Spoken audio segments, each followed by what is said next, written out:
Welcome to Apothecary Talks. I'm Dr. Jillian Stansbury. This short recording is part of a series of videos aimed at teaching actions of herbs. We're going over the different categories of actions so that beginner herbalists can learn materia medica and those chief actions of herbs, which are one of the skills of becoming an herbalist. Learning the actions, I believe, is superior to just using the approach of what herbs are good for a certain condition.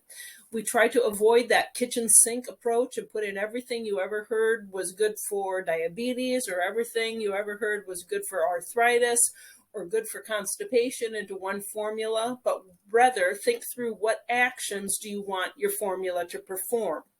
This is a skill to becoming a master herbalist or even a beginner herbalist for putting together effective herbal formulas.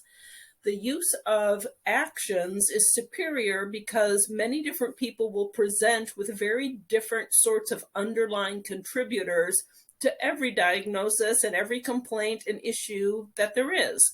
Somebody might have a headache because their neck is out of joint. And they have had stress and have a neck spasm. Somebody might have a headache because their blood pressure is high. Someone might have a headache because of hormonal influences and fluid retention. Someone might have a headache because they have meningitis or because they're coming down with a viral infection.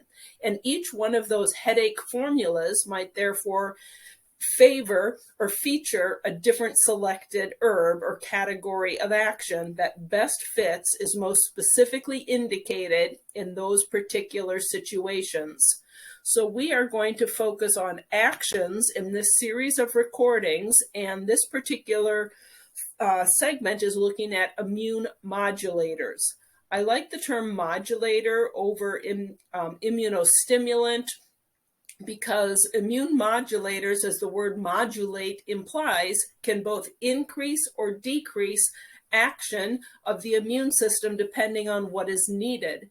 And indeed, many herbs do seem to have that action to be able to stimulate a deficient immune state when it's under functioning and a person is ill all the time and having chronic infections. And yet the opposite situation when your immune system is overactive, allergies, hypersensitivity reactions, and even autoimmune diseases might respond to the very same herbs to ramp down some of that excessive activity.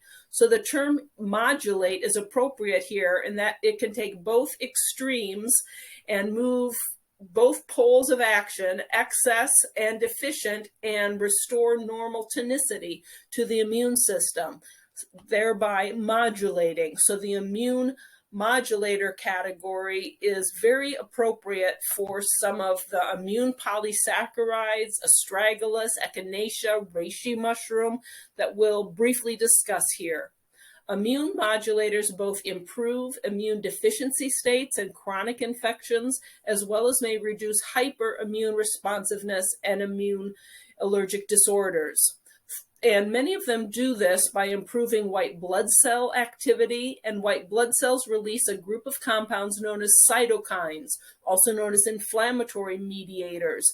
And these are very well studied in the published research of tumor necrosis factor and nitric oxide and interleukins and thromboxanes and leukotrienes. It's very sophisticated immune globulin stimulated, suppress, affects receptor types, upregulates, downregulates, enzyme systems, cyclooxygenase. There is a myriad of very sciencey molecular reasons why some of these immune polysaccharides do what they do.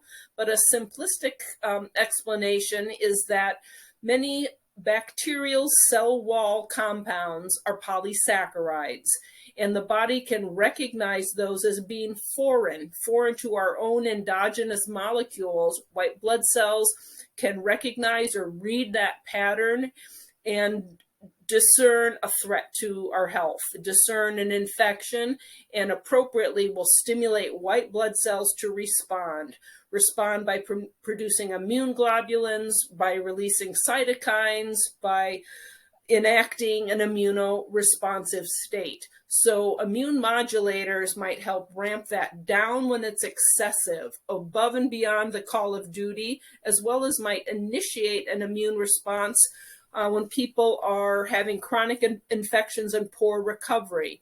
And part of this is because the polysaccharide molecules themselves might trigger an immunoresponsive state due to being a foreign glycoprotein or a foreign bacterial component. So they stimulate cytokines, immune recognition, cell-to-cell communication, and other immune signaling pathways when they're both hypo and hyper functioning, and improve the overall immune status. One of the most well-knowns is echinacea. Others are Panax ginseng, astragalus, many medicinal mushrooms. Lentinus is the shiitake mushroom. Ganoderma is the reishi mushroom. Cordyceps, Coriolis are amongst many medicinal mushrooms. And for the most part, these herbs are very benign. They can be given to infants, to children, to elderly. They can be used for people on multiple different medications and do not seem to interfere with other medical treatment protocols. So they're very forgiving and very useful and very versatile in a wide variety of different situations, with really very few downsides, as it's fairly rare to react poorly to these plants. Immune modulators can be taken as tea, tincture, as a capsule, can be used for many months. They're useful for retrovirus infections. Those are things that might trigger chronic fatigue syndrome, like the Epstein-Barr virus. They can be used for people with chemical sensitivity, as that is a hyperimmunoreactive state, for mold allergies and all the myriad of systemic complaints that result from mold sensitivity, and possibly autoimmune disease, as mentioned earlier. And here is just a view of some of these plants. Astragalus is a well-known immune plant. Astragalus can be used in medicinal foods, teas, tinctures. It's safe, it's gentle. Astragalus is in the legume or bean family. So astragalus can be used as a powder to stir into yogurt or teas or put in smoothies. You can use large slices of astragalus anytime you make a tea or a soup. Even though it's not edible in and of itself, you can easily remove, like removing the bay leaf at the time of serving.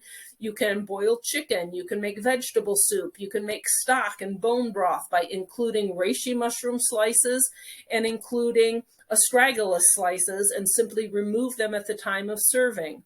Astragalus is available in encapsulations, and it's available as a tincture as well, in combining with some of your other immune modulating herbs as necessary.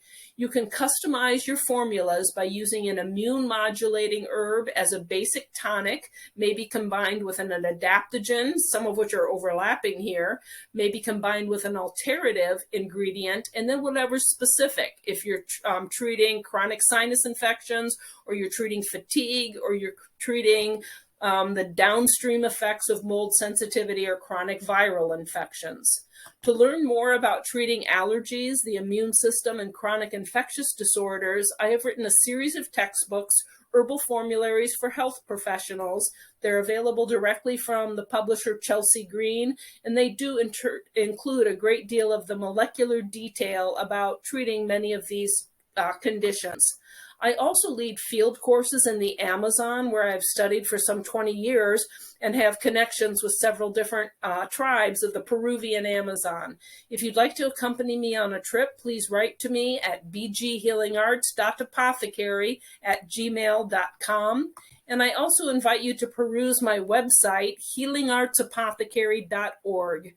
I have a large collection of other recordings and links to other people's podcasts and radio shows that I've done over the years.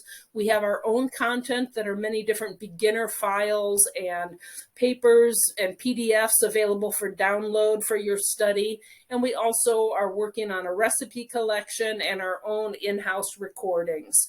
Find us at healingartsapothecary.org. And thanks so much for listening to Apothecary Talks.